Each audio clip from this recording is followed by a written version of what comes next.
여러분 안녕하세요. 아빠쌤입니다. 오늘 수업 9를 알아볼 거입니다. 여기에서 9가 숫자 9는 아니겠죠. 그럼 지난 시간에 배웠던 내용 확인하고 9가 무엇인지 알아보도록 하겠습니다. 지난 시간에 선생님과 함께 원뿔에 대해서 배워보았는데요. 원뿔의 밑면은 평평한 면을 원뿔의 밑면이라고 했습니다. 그리고 옆면은 옆을 둘러싼 구분면을 옆면이라고 했었죠. 그리고 원뿔의 꼭지점은 원뿔에서 뾰족한 부분의 점을 원뿔의 꼭지점이라고 했고요. 모선은 원뿔의 꼭지점과 밑면인 원의 둘레의 한 점을 이은 선분을 모선이라고 했었습니다. 그리고 이 모선은 무수히 많았죠. 그리고 모선의 길이는 한 원뿔에서 모선의 길이는 모두 같았습니다. 마지막으로 높이는 원뿔의 꼭지점에서 밑면에 수직인 선분의 길이를 높이라고 했었습니다. 이 선분이 되겠죠. 그럼 오늘 수업 속으로 들어가 보도록 하겠습니다. 교과서 118쪽이네요. 물건을 모양에 따라 분류해 봅시다. 그리고 원기둥 모양과 원뿔 모양의 물건을 각각 찾아보래요. 먼저 원기둥 모양의 물건을 찾아보면 가가 되겠죠. 가가 원기둥 모양이고요. 다음 원뿔 모양 물건 찾아보면 다가 원뿔 모양의 물건이라는 것을 알 수 있습니다. 다음 원기둥 모양과 원뿔 모양이 아닌 물건들은 어떤 모양인가요? 자, 일단 원기둥 모양과 원뿔 모양이 아닌 물건들을 찾아보면 나, 라, 마가 되겠죠. 그리고 이 물건들은 그렇습니다. 우리가 알고 있는 그냥 공 모양입니다.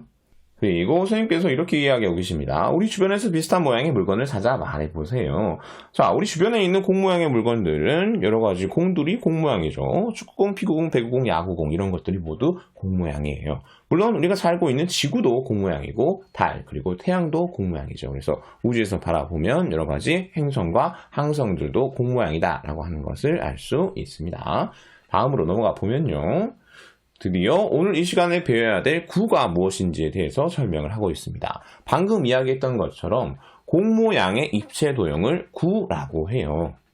그런데 여기에서 구라고 하면 살짝 생소할 수도 있지만 이 구라고 하는 낱말을 사전에서 찾아보면 구가 공 모양이다 라고 하는 것을 좀 더 확실하게 알 수 있습니다. 구는 한자어인데요. 이 한자어의 뜻과 의미를 알아보면요. 공, 구자입니다. 그래서 구는 그냥 우리나라 말로 공 모양이라는 뜻을 가지고 있는 겁니다. 자, 너무 쉽죠? 다음으로 넘어가 보도록 하겠습니다. 원기둥 원뿔 구를 살펴보고 공통점과 차이점을 설명해 봅시다 라고 했네요. 그리고 여자친구가 원기둥 원뿔 구의 공통점과 차이점은 무엇일까? 라고 다시 물어보고 있습니다. 여자친구 굉장히 궁금해하는 것 같죠? 얼른 도와주도록 하겠습니다. 자, 원기둥 원뿔 구의 공통점과 차이점 알아보기 전에 먼저 표시를 해 놓을게요. 왼쪽에 있는 녀석은 원기둥, 가운데 있는 녀석은 원뿔, 오른쪽에 있는 녀석이 구가 되겠죠. 그럼 세 친구의 공통점과 차이점에 대해서 설명해 보도록 하겠습니다. 일단 원기둥, 원뿔, 구 모두 다 구분면을 가지고 있다. 구분면으로 둘러싸여 있다라고 하는 공통점을 갖고 있죠. 그런데 원기둥과 원뿔 같은 경우에는 평평한 면, 밑면을 가지고 있습니다. 그리고 그 밑면의 모양이 원이죠. 하지만 구 같은 경우에는 밑면이 없다라는 것을 알 수 있습니다. 그리고 원뿔 같은 경우에는 뾰족한 원뿔의 꼭지점을 가지고 있지만 나머지 원기둥과 구에는 뾰족한 부분이 없다라고 하는 것도 알 수 있죠. 그리고 정말 간단하고 당연한 이야기지만 원기둥은 기둥 모양이고요. 원뿔은 뿔 모양이고요. 구는 공 모양이다 라고 하는 차이점도 가지고 있네요. 그리고 여기에서 갑작스럽게 남자친구가 이렇게 이야기를 또 해주고 있습니다. 원기둥, 원뿔, 구를 위, 앞, 옆에서 본 모양의 공통점과 차이점은 무엇이지? 자, 남자친구 말대로 세 친구를 위, 앞, 옆에서 본 모양의 공통점과 차이점 한번 알아보도록 하겠습니다. 일단 세 친구 원기둥, 원뿔, 구 모두 다 위에서 바라보았을 때는 그렇죠. 모두 원 모양이다 라고 하는 공통점을 가지고 있죠.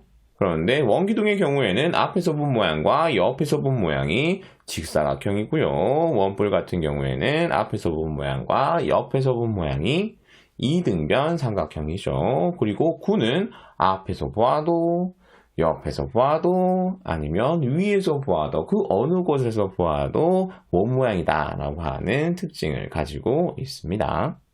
그럼 다음 쪽으로 넘어가겠습니다. 구 모형을 만지고 분해하여 구의 구성 요소를 알아봅시다. 그리고 구 모형을 만지고 돌리면서 찾을 수 있는 특징을 설명해 보래요. 자, 만약 여러분에게 지금 구 모형이 있다거나 아니면 공이 있으면 그것을 만지고 돌리면서 특징을 한번 찾아보세요. 선생님은 그렇게 할 수 없기 때문에 화면에서 구의 특징을 표현해 보도록 하겠습니다.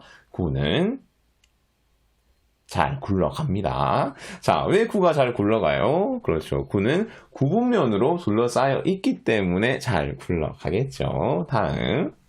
구 모형을 분해하여 구의 구성 요소를 찾아보세요. 자, 구의 구성 요소를 찾는 것은 아래에 있는 설명을 보면서 알아보도록 하겠습니다.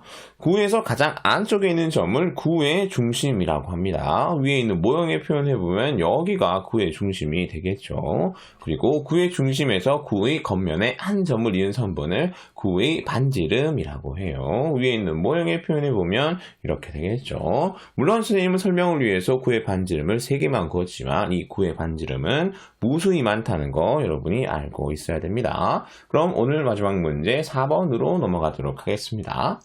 지름을 기준으로 반원 모양의 종이를 돌리면 어떤 입체 도형이 되는지 알아봅시다. 그리고 어떤 입체 도형이 되는지 말하고 그림을 완성해 보래요.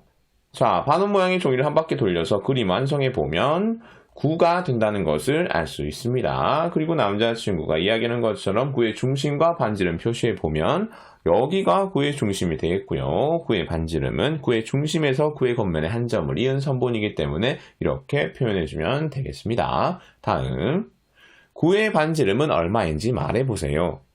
자, 우리가 구를 만들기 위해 돌렸던 반원의 지름이 4cm입니다. 이 말은 반원의 반지름이 2cm입니다. 라고 하는 말과 같은 말이죠. 그렇기 때문에 구의 반지름 또한 2cm가 되겠습니다.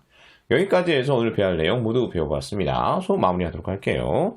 오늘 선생님과 함께 구에 대해서 알아보았는데요. 구는 구분면으로 둘러싸여 있기 때문에 잘 굴러간다 라고 하는 특징을 가지고 있었습니다. 그리고 구의 구성 요소 살펴보면 구에서 가장 안쪽에 있는 점을 구의 중심이라고 했었습니다. 그리고 구의 중심에서 구의 겉면에 한 점을 이은 선분을 구의 반지름이라고 했었죠. 그리고 이 구의 반지름은 무수히 많았습니다. 그럼 오늘 수업 여기까지 하도록 하겠습니다. 모두들 수고하셨습니다. 청출어람 하세요. 안녕.